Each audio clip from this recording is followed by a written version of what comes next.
that all right? Yeah.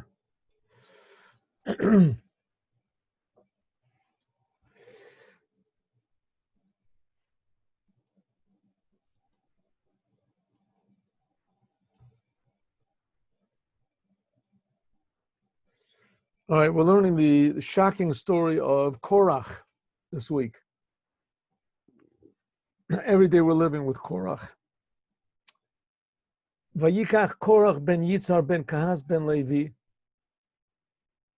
Korach, now it tells the whole family line of Korach, where he comes from. He's the son of Yitzhar. Well, the son of Yitzhar is one of the sons of Kahat. And he's one of the sons of Levi.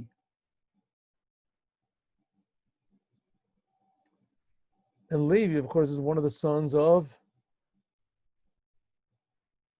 Yaakov Avinu.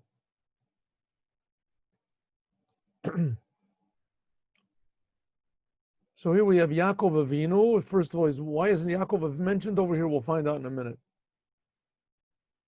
And Yaakov had a son called Levi, one of the 12 tribes. And Levi had 3 sons, Gershon, Kahat, and Merari. This is Kahat. And he gave birth to Yitzhar. And Yitzhar gave birth to Korach. And this is going to be one of the reasons for Korach's dissatisfaction with with life. He's going to make a whole war against Moshe and against Aaron. Okay, joins to him Datan v'Aviram. Datan and Aviram, they aren't from the tribe of Levi. They come from the tribe of Reuven. We'll see. Bnei Eliav, the sons Datan and Aviram, they're always making trouble. Datan and Aviram, the sons of Eliav, and another person called On ben Peles. These 3 were all from the tribe of Reuven. Okay, let's go a little further. Let's see, can we scroll this down? I hope so. We'll see. There we go. Very good. Okay. Have to learn how to touch of this thing here. Oh, there you go. Okay, Vayikach Korach, Parsha Zu. You see my pointer? Parsha Zu. This portion, you have the English also. Yafa Nidrashet is explained very well in the Midrash of Rabbi Tanchuma. Now, why does Rashi say this? I mean, Rashi, it's a very general principle that Rashi comes to explain what we call the pshat. You know, in every sentence in the Torah, there is, in general, really can be broken down much more, but in general, there are 4 levels, 4 dimensions of explanation. There's what we call the simple meaning, obvious meaning. In other words, there really was a person by the name of Korach, and there really was a person by the name of Abraham, and Adam really was created on the 6th day of creation, and he really was created, 5,780 years ago. That's the pshat. But then there's what we call the remez and the drush. Those are things which are not so revealed in the Torah. There, for instance, there's the story of Abraham was thrown into a fiery furnace. You don't get that. That story is not written in the Torah. And there's many other stories which are also other miracles that happened to Abraham and Yitzchak and Yaakov that aren't written in the Torah at all. Pshat, there's remez and there's drush. That's drush. So it says, here we have a big question in the Torah. What's going on? It says,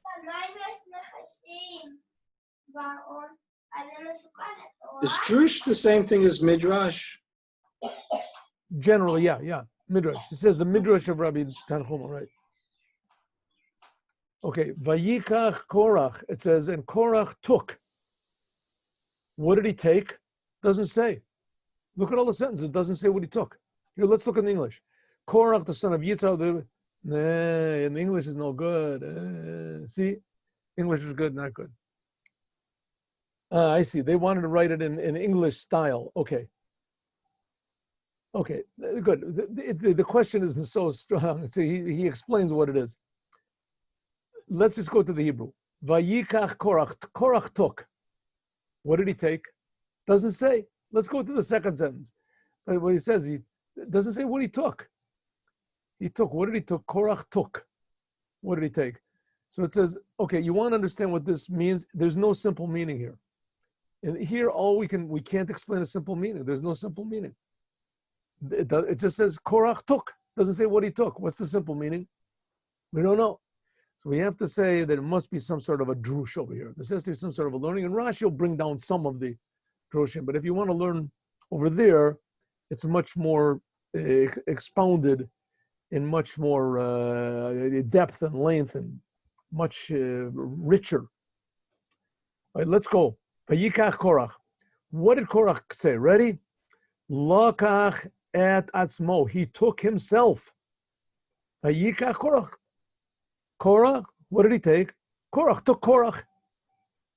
He took himself. What do you mean he took himself? Letzad echad, to one side. In other words, he divided himself off. Liot nechalek, to be separated. Mitoch Eida, from the whole entire congregation. The orer ala kahuna, to complain about the priesthood. What's going on over here? Everybody was okay. They were all right. You know, Moshe took all the Jews out of Egypt. And this happened to be that happened right after the thing of the spies. The spies all came back, and everybody realizes, okay, you know, they're a little bit disappointed. They would have liked to have stayed in the desert. And so Moshe says, you want to stay in the desert? So stay in the desert. That's how you want to stay in the desert. Okay, so it came out that everybody saw that Moshe won. That's it. All of a sudden comes Korach, and everyone was sort of satisfied. They were all knocked down. They tried to make a rebellion against Moshe. It didn't exactly go the way they wanted. And so that's it. The revolution with the spies was quelled. Went down the revolution. All of a sudden steps up Korach, and Korach takes himself aside, and he's saying to everybody, how can everybody be complacent over it? Don't you realize that we have a tremendous injustice going on here, and everybody's just sitting around doing nothing? What are you guys, Jews? I mean, they're interested in the truth. You're interested in justice. Look at him. So nobody knew what he was talking about. He says he took himself to a side. Zeo shetargam onklos. That's what it says. Ve'ispaleg. That he separated himself. Mechalek mishala eda. That he separated himself from everyone else. Lachzik b'machloket. To hold on to the argument. He continued the argument that was started when the Jews refused to leave the desert and go into Israel. He continued the argument. Now the Rebbe explains this really nicely, and there's another sikha, and I think maybe we'll learn this tomorrow. The Rebbe explains it very, very, very interestingly. What does the Rebbe say? The Rebbe says like this. We'll see, maybe we'll learn it tomorrow, we'll see. But the Rebbe says like this, that the spies, right before this, the Rebbe brings, there's a midrash called Seder Olam, that the story of Korach came immediately after the thing with the spies. What did the spies say? The spies said, we don't want to go into the land of Israel. We want to stay here in the desert and learn Torah. And Moshe said, no, you're making a mistake. The main thing is learning Torah, is doing the commandments. Here and out in the desert, we haven't got the commandments, right? The commandments, so many commandments depend on going into the land of Israel. There's even our famous Ramban that he says that none of the commandments are from the Torah. The law is not like him. He says none of the commandments are from the Torah outside of Israel. All the commandments are only from the rabbis outside of Israel. Like I said, the law is not like him, but the Rambam was no small thing. If he said something, there's a tremendous point. He's got a tremendous point. The commandments aren't the same thing outside of the land of Israel as they are inside of the land of Israel. And in addition to the fact that there's so many commandments you can't do in the land of Israel, it says that's the reason why Moshe prayed 515 prayers, the Gematria Et Hanan, because God told him you can't go into the land of Israel. And he was so shaken. He so much wanted to go in the land of Israel. Why? To do the commandments. So Moshe said to all the spies and to the Jewish people, you don't want to go into the land of Israel, guys, you're foolish. You want to stay in the desert and learn Torah. You're making a big mistake. The Torah is important, but the commandments are the most important thing. You have to go in the land of Israel and actually do the commandments. And that, by the way, is in the end what's going to draw all the Jews back to the land of Israel. So that's why only Mashiach will bring the Jews to Israel, because he'll build the holy temple. And only with the temple can you do all the commandments. So many commandments depending on the temple. Excuse me. So Korach said, oh, would you repeat that again, Moshe, what you just said over there? Moshe said, we're not staying under the thing about the commandments, the thing about, Moshe said, yeah, sure, the main thing is doing the commandments. And Korach said, do you mean learning Torah is not the main thing? Moshe said, learning Torah, of course, is important. It's the foundation of all Judaism. Without the Torah, you don't know what commandments to do. But the point of the Torah is so the Jews will actually do the commandments. Excuse me. And Korach said, did you hear everybody hear what Moshe just said? The main thing is the commandments. Moshe, listen to what you just said, says Korach. What have you just said? You, Moshe, in the Torah, you're the greatest. As far as Torah goes, no one's like you. Torah tziva lanu Moshe. The Torah comes from you, from Moshe. You're the whole of the Torah. But as far as the commandments, all the Jews are the same. All the Jews are exactly the same. When I put on tefillin, it's the same thing when you put on tefillin.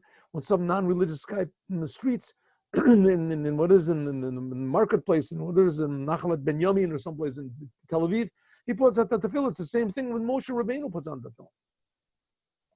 Therefore, all the people are equal.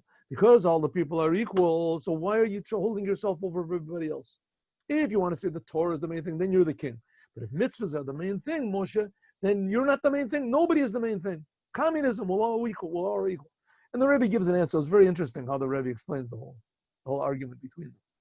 But nevertheless, that's what it means by Yikach Korach. All of a sudden, Korach took himself aside and he caught on to this argument that he can make. Okay, that's not what Rashi says, though. We'll see what Rashi says.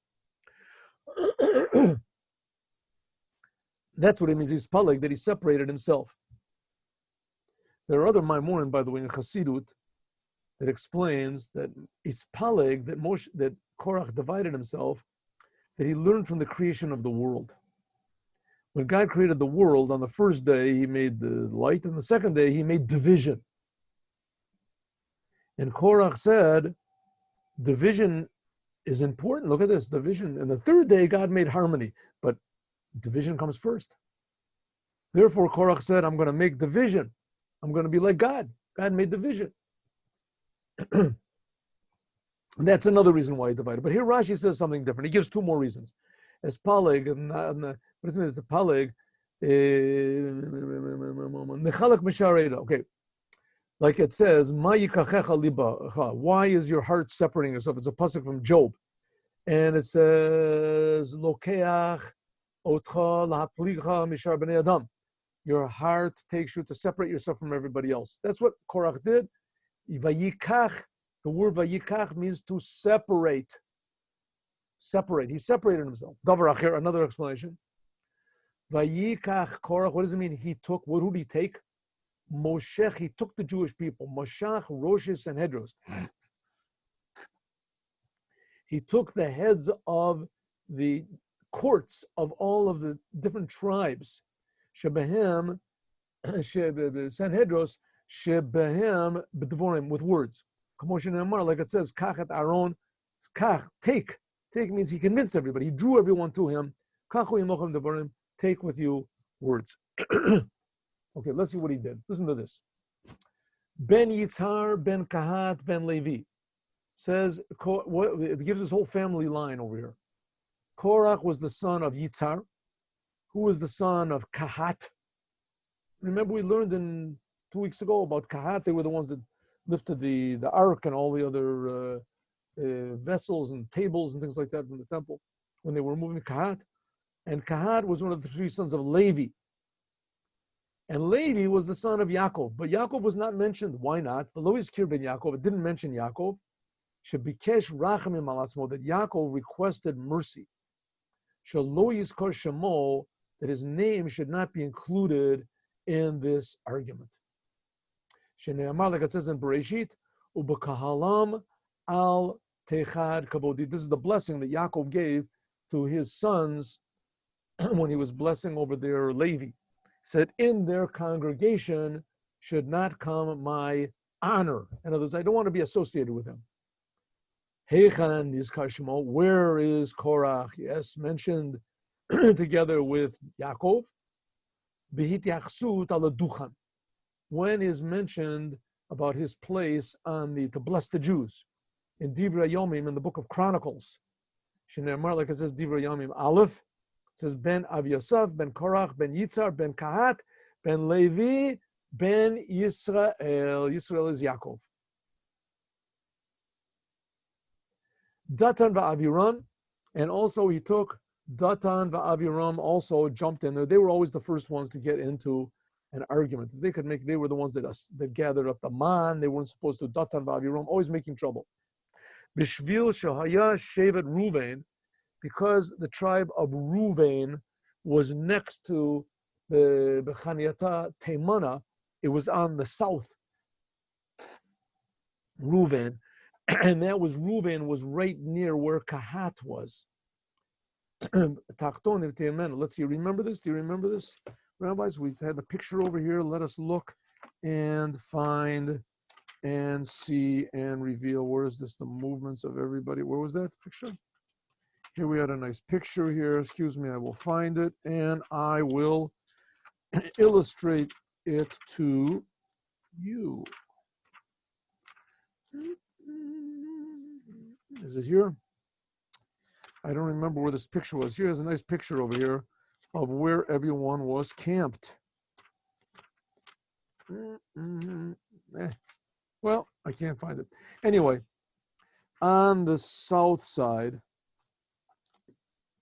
was camped Kahat, and Kahat was camped right near where Reuven was camped. And they were next door neighbors. Why can I not find this picture? Who knows? Okay. So they were tribal next to each other.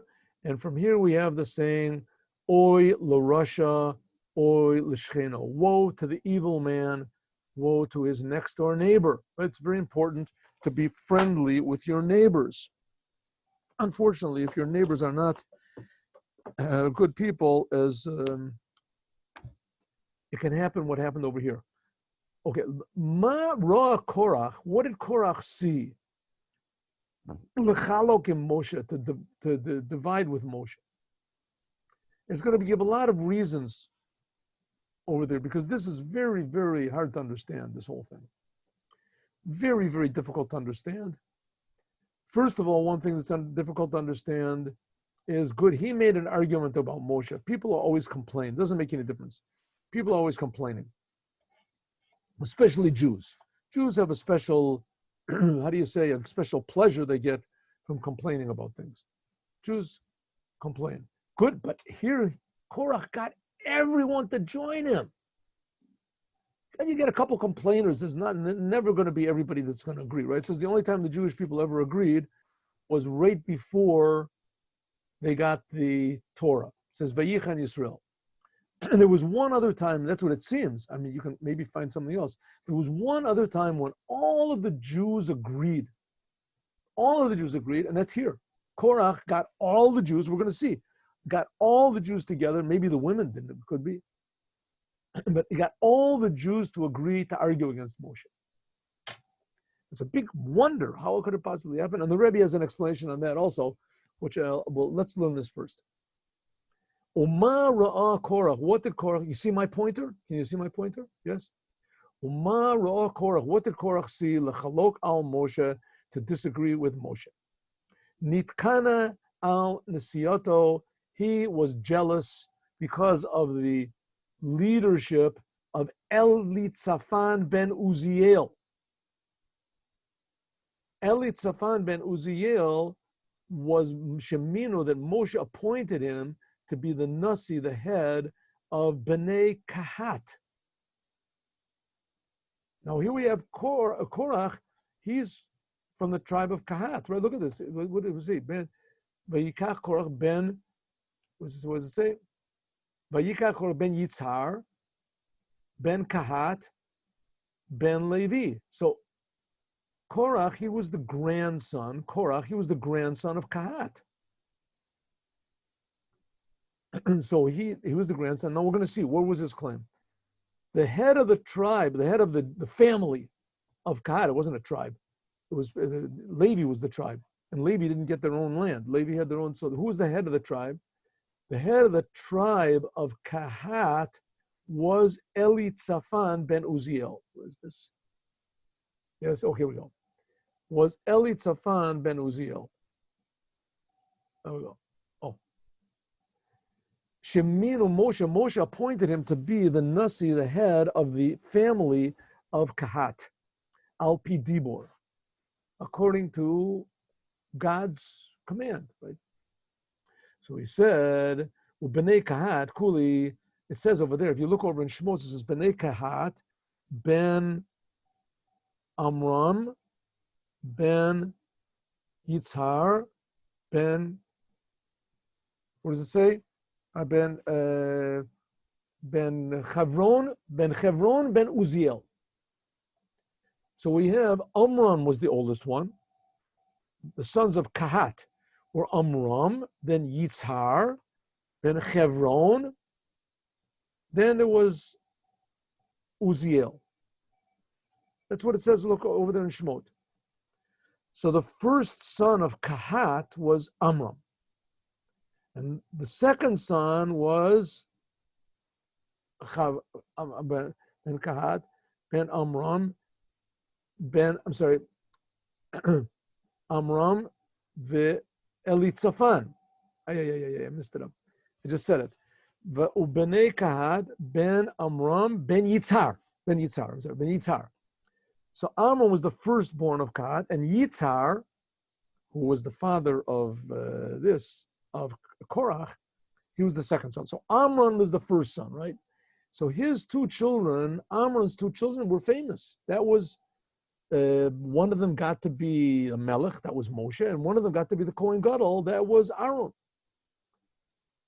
Mi ru'ui litol et hashniya, who was more fitting to take the second possession, right? The second possession, namely what? The head of the tribe of the head of the family of Kahat, Loani. I'm the son of Yitzhar. Yitzhar is the number 2 from Amram. He was the second son. Amram had 4 sons, Amram and Yitzhar, Chevron and Uziel. What did Moshe Rabbeinu go and do? He appointed for the head of the family of Kahat, Nasi, et Ben Achiba Katan. He took the son of Uziel. Uziel was the number 4 son of Kahat. Mikulam, Hareini Cholak alav. I disagree with him. I'm Mavatel et Devorav, and I'm going to contradict what Moshe said. Everything Moshe says is so holy. That's what you think is so holy? Look at this. Here's a big mistake Moshe made. Obviously, he's doing this for some sort of a personal reason, as a political reason. Who knows what it is? But it doesn't make any sense, right? Moshe and Aaron, they are the sons of the second son of Kahat, of Levi, I'm sorry.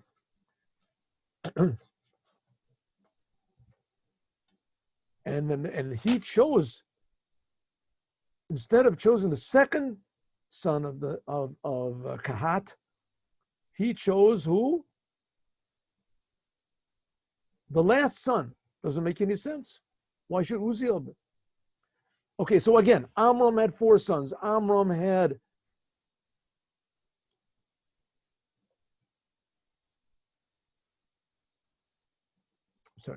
Kahat had 4 sons. It's like I said. Kahat had 4 sons. Amram, Yitzhar, Chevron, and Uziel. Amram, the second son of Kahat, the first son of Kahat, he got his 2 sons in, Moshe and Aaron. The second son of Kahat, that's Yitzhar. It should be me. I'm Yitzhar's son. I should get in there. No, instead he chose the 4th son.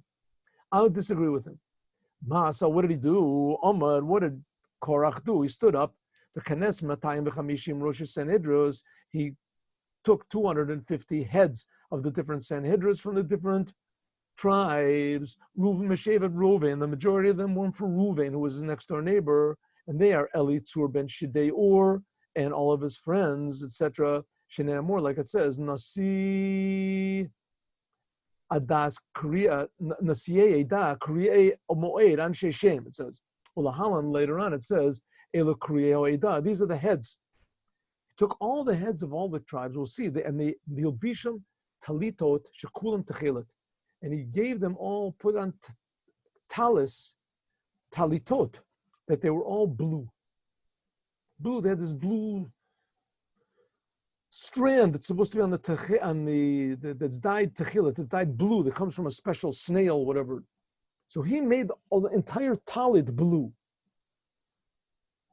Bova amdu lifnei Moshe, he took them and they brought them in front of Moshe. 250 heads of the tribes, heads of the Sanhedrins at each tribe, and all of them were dressed in blue talises.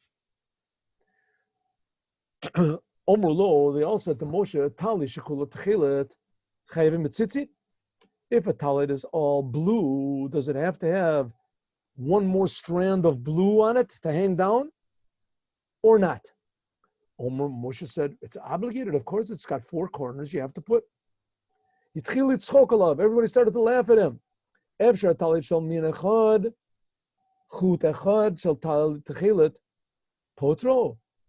it possibly be that the whole talit is made of strings of blue and you have to put one more string of blue? If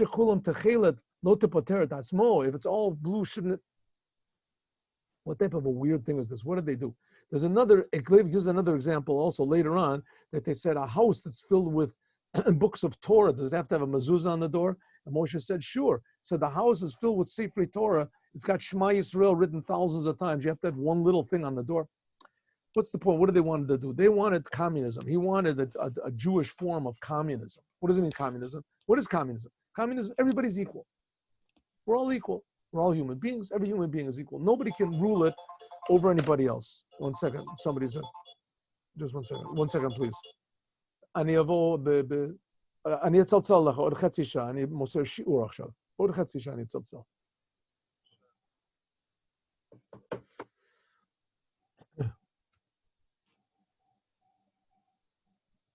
What was their point? They wanted to say like this. Listen, and they say it just a moment, in just one moment, you'll see what he says. And they said, Moshe, listen, we're all Jews. We were all at Mount Sinai. We all heard God speak. We're all holy. We're all holy. Once you used to be the Holy One. You went up and got the Torah. But now we were all at Mount Sinai and we heard the Torah. And now, isn't this what you wanted, Moses? Now all the Jewish people are holy. So we're all holy, Basically, listen, Moshe, we really needed you to get out of Egypt and to receive the Torah. We needed you. But, you're, how do you want to say? You're obsolete, Moshe. This is actually... You're obsolete, Moshe. We don't need you anymore. We don't need you anymore. Now we're out of Egypt and everybody's holy. And just to press the point, they said, listen, you have a talit, right, that's white. You have to have a string of blue on the talit in order to exempt it. That's the mitzvah. But what if the whole entire talit is blue? So it doesn't have to have one more blue string to make it holy. It's already holy. The same thing with you, Moshe. We're all holy. You don't have to have one, you're going to stick out from everybody else. Can't possibly be. So that's what they argued about. Let's go see. Bnei Ruvain, Datan va'Aviram, On ben Pelas. Those were the three. They were opposed to Moshe. Vayakumu livnei Moshe. And we'll see that On ben Pelas is not mentioned anymore. And there's a whole midrash about how On ben Pelas' wife convinced him not to argue against Moshe. Let's just do a couple more sentences to make this a little clear. Vayakumu livnei Moshe. And they stood up against Moshe. Va'anashim ibnei Yisrael 50 u'matayim. 250. Nesiei Eda Kriyei Moed Anshe Shem. They stood up, like we said before. These were the important people, the heads of the Sanhedrin, of every single. They agreed with Korach on the importance of equality. Equality.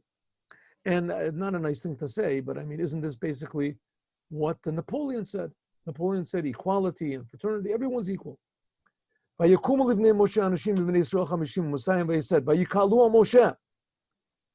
And they gathered together, al Moshe and Aaron, against Moshe and Aaron. Originally, the argument was with, like we said, was who was going to be the head of Kahat, the tribe of Kahat. But you're going to see they're going to argue against Moshe, they're going to argue against Aaron. Vayomer lehem, they said, Rav lechem, enough for you. Kikole dakulam kodashim. All the whole congregation is holy. Ubetocham Hashem, and God is inside of us. We're Jews. We have holy souls. We're Jews. Madu tisnasu al kahal Hashem. Why do you elevate yourself on all the other Jews? Let's see what Rashi says. Rav lechem, harbe yoter midai, lakachtem latzvechem. Rav means you've taken too much power, Moshe. Too much power. And not only that, for too long. Too long. You ruled over us when we left Egypt. We heard whatever you had to say. We listened. We didn't want to listen, but we listened. We left Egypt. Then we crossed the sea. Then we got the Torah. Then you started teaching us the Torah. Then we made a little mistake with the golden calf. You came down, you taught us more. And then there was just this thing with the spies. So we listened and we're listening and we're listening and we're listening to Moshe. Enough listening. We don't want to listen anymore. Kulam kadoshim, we're all holy. Kulam sham'u devarim b'Sinai. We all heard from Mount Sinai. You're not the only one. Mipia gevura. Madua tisnasu. Why do you elevate yourself? Im lakachta malchus. If you want to be the king, as loyal lecha levarer lachicha kahuna. You want to be the king? Okay, we'll let you be the king. But you shouldn't have taken for your brother that he's going to be the high priest, Kohen Gadol. Lo atem levadchem shamatem. You're not the only ones that heard on Mount Sinai, Anochi Hashem Elokecha. Kol ha'edah shamu. Everyone heard. Vayishma Moshe vayipol al panav. And Moshe heard and he fell on his face. Why did he fall on his face? We'll find out, God willing, tomorrow. Now let's learn Pirkei Avos. We are not now